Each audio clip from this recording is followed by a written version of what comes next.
السلام علیکم ورحمۃ اللہ وبرکاتہ نحمده ونصلي على رسوله الكريم اما بعد احسن الكلام كلام الله واحسن الهدي هدي محمد صلى الله عليه وسلم اعوذ بالله السميع العليم من الشيطان الرجيم من همزه ونفسه ونفثه قل اطیعوا اللہ والرسول فإن تولوا فإن اللہ لا يحب الكافرین۔ صدق اللہ۔ حضرت محترم، میرا آج کا موضوع تو کچھ اور تھا، جس طرح میں نے پچھلی نشست میں آپ کو بتایا تھا کہ اگلا درس جو ہے وہ حجر اسود کا پس منظر، پتھر کس طرح لگایا گیا یا سارا اس کا تاریخ بیان کی جائے گی۔ لیکن کل جو میں نے آپ کے سامنے درس دیا تھا ذو الحجہ کے متعلق اور قربانی کے متعلق شارٹ کر کے، تو اس میں نے دو باتیں ایسی بیان کی تھی جس پہ ایک بھائی نے اعتراض کیا تھا۔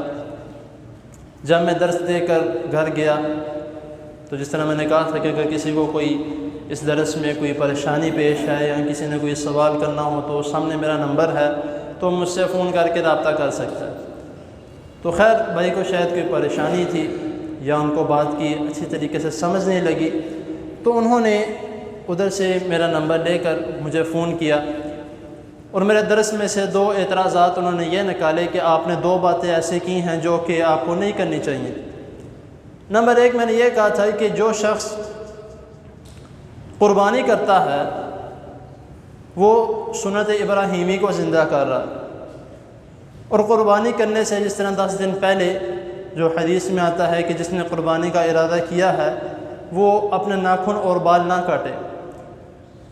بالوں سے مراد سر کے بال ہیں، بغلوں کے بال ہیں، زیر ناف بال ہیں، اس کے علاوہ اور میرے خیال سے کوئی بال اتارنے کی ضرورت نہیں، یا مونچھوں کے بال ہیں۔ تو میں نے یہ بھی الفاظ کیے تھے کہ ایک شخص سنت ابراہیمی کو زندہ کرا اور سنت رسول صلی اللہ علیہ وسلم کو اتار دیتا ہے، تو اس کی قربانی کس مقصد کے لیے ہے؟ اس کی قربانی کس طرح قبول ہو سکتی ہے؟ اس کی شروعات نافرمانی سے کی جا رہی ہے، اور پھر ظاہر سی بات جب 10 دن مکمل ہونے ہیں جو خارش ہوتی رہتی ہے کہ میری داڑھی بڑھ چکی ہے تو بعد میں اتاری بھی جائے گی، اور شروعات کس سے ہوئی؟ نافرمانی سے۔ اینڈ کس سے ہوا؟ نافرمانی سے، اور بیچ والا عمل قبول ہوگا؟ آپ خود ہی اس بات کے گواہ ہیں۔ آپ خود ہی بتائیں کہ ایک عمل جو ہے، مثال کے طور پہ میں ایک بلڈنگ کی مثال دیتا ہوں کہ ایک بلڈنگ کے نیچے آپ اس کے جو پلر ہیں اس کو کچے بنا دیں، اس پلر جو ہیں اس کے وہ کچے بنا دیں، پکے نہ کریں، اس کے اوپر بلڈنگ 2 3 4 5 منزل اکٹھی کر کے اس کو کھڑا کر دیں، وہ کتنی دیر ٹکے گی؟ کچھ دن ٹکے گی، بعد میں ختم۔ تو یہی ایک مثال ایک سنت کی ہے کہ آپ ایک سنت کو پورا کر رہے اور دوسری سنت کو چھوڑ رہے ہو تو وہ عمل کس طرح قبول ہوگا؟ دوسری بات میں نے یہ کی تھی کہ ایک شخص حج کے لیے جاتا ہے، اتنا پیسہ لگا کے، لاکھوں روپے لگا کے وہ حج کے لیے جاتا ہے، حج پہ جانے سے پہلے وہ اپنی داڑھی کے بال بھی اتار دیتا ہے اور باقی جو غیر ضروری بال وہ بھی ناخن بھی کاٹ لیتا ہے۔ وہ حج کے لیے چلا گیا کیا کر کے؟ داڑھی اتار کے۔ اب وہ حج کے تمام امور اس نے سب کچھ کیا، عمرہ بھی کیا، طواف بھی کیا، پھر اس کے بعد حج کا احرام بنا، حج کیا، سارا حج کے تمام جتنے معاملات ہیں سب کچھ کیا، جمرات کو کنکریاں بھی ماری۔ جمرات کون ہے؟ شیطان کو ہم کنکریاں مارتے ہیں، جمرات کو کنکریاں بھی ماری، اور سارا حج مکمل کرنے کے بعد جب ساری شرطیں ختم ہو گئیں گھر آ کے سیفٹی پکڑی، پھر اپنے ساری داڑھی کے بال اتار دے۔ اب شروعات نافرمانی سے اور آخر اینڈ نافرمانی سے، بیچ والے عمل کہاں پہ گیا؟ اور بھائی نے مجھے یہ کہا کہ اللہ تعالیٰ نے قرآن مجید میں فرمایا کہ اللہ کے بندوں پر سختی نہ کرو۔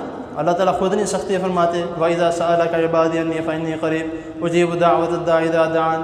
اللہ تعالیٰ جو فرما رہے ہیں کہ اسی پچھلی والی آیت میں کہ اللہ تعالیٰ اپنے بندوں پر آسانی کرتا ہے، تنگی نہیں کرتا، لیکن اللہ تعالیٰ نے قرآن مجید میں یہ بھی فرمایا قُلْ أَطِيعُوا اللَّهَ وَالرَّسُولَ فَإِن تَوَلَّوْا فَإِنَّ اللَّهَ لَا يُحِبُّ الْكَافِرِينَ۔ کہ جو شخص اللہ اور اس کے رسول صلی اللہ علیہ وسلم کی اطاعت نہیں کرتا، فَإِن تَوَلَّوْا، اطاعت نہیں کرتا اور اس سے منہ پھیر لیتا ہے، تو اللہ تعالیٰ ایسے نافرمانوں کو پسند نہیں کرتے۔ اب مجھے اس کی کوئی دلیل لا کے دے کہ نہیں بھائی آپ نے یہ بات بھی غلط کی۔ تو اور پھر ایک عمل جو اکثر بیشتر یہ الفاظ بولتے ہیں کہ بھائی کسی کو ٹوکا جائے کہ آپ یہ عمل اچھا نہیں کر رہے، آپ یہ عمل آپ کا درست نہیں ہے، تو پھر آگے سے الفاظ کیا بولے جاتے ہیں؟ بھائی آپ نے قبول کرنی، اللہ تعالیٰ نے قبول کرنا، آپ کون ہوتے ہو مجھے بولنے والے؟ بھائی قبول اللہ تعالیٰ نے کرنا ہے، اس میں کوئی شک نہیں، نعوذ باللہ میں نے نہیں اللہ تعالیٰ سے کہا کہ قبول کروانے، اللہ تعالیٰ معاف فرمائے، اللہ تعالیٰ نے خود قبول کرنے۔ لیکن اللہ تعالیٰ نے ہر عمل کو قبول کرنے سے پہلے اس کی شرائط بھی بتائی ہیں کہ ان شرطوں پر عمل کرو گے تو تمہارا یہ عمل قبول ہوگا، ورنہ جتنا مرضی تم نیک عبادت کرتے رہو، وہ عمل ایک شخص 100 نفل نیت لیتا ہے اور کس لیے نیت رہا ہے کہ لوگوں کو دکھانے کے لیے، تو اس کے 100 نفل قبول ہوں گے، کسی کھاتے میں قبول نہیں ہوں گے۔ تو اسی لیے یہ اس بات اپنے ذہنوں سے نکال دے کہ قبول اللہ تعالیٰ نے کرنا ہے۔ کس مقصد کے لیے؟ صرف اپنے آپ کو ٹھیک کہنے کے لیے۔ کرنا اللہ نے قبول ہے، میں نے 2 الفاظ بیان کیے نا، کس مقصد کے لیے یہ اپنے ذہن سے نکال دیں کہ اپنا مقصد نکالنے کے لیے، کہ مجھے نہ کوئی دوبارہ بولے، میں یہ کہہ کے فارغ ہو جاؤں قبول اللہ تعالیٰ نے کرنا ہے۔ بھئی اپنا عمل اگر آپ کو کوئی بتاتا ہے کہ آپ کا یہ عمل درست نہیں ہے، اپنا عمل درست کرو، یہ نہ کہو کہ قبول اللہ تعالیٰ نے کرنا ہے۔ اللہ تعالیٰ تو قبول سب کی انشاءاللہ تعالیٰ کریں گے۔ اللہ تعالیٰ تو مال دے رہا ہے، ان لوگوں کو بھی دے رہا ہے جو نافرمانی کر رہے ہیں، ان لوگوں کو بھی دے رہا ہے جو اللہ تعالیٰ کو نہیں مانتے، اللہ تعالیٰ ان کو بھی دے رہے ہیں جو اللہ تعالیٰ کو مانتے ہیں، اللہ تعالیٰ ان کو بھی دے رہے ہیں جو دن رات اللہ تعالیٰ کی عبادت کرتے رہتے ہیں، اللہ تعالیٰ ان کو بھی دے رہے ہیں جو دن رات نعوذ باللہ اللہ تعالیٰ کو گالیاں نکالتے رہتے ہیں۔ قبول اللہ تعالیٰ نے کرنا ہے، لیکن صرف اپنا مقصد نکالنے کے لیے یہ کہنا کہ اللہ تعالیٰ نے قبول کرنا ہے، یہ بات غلط ہے۔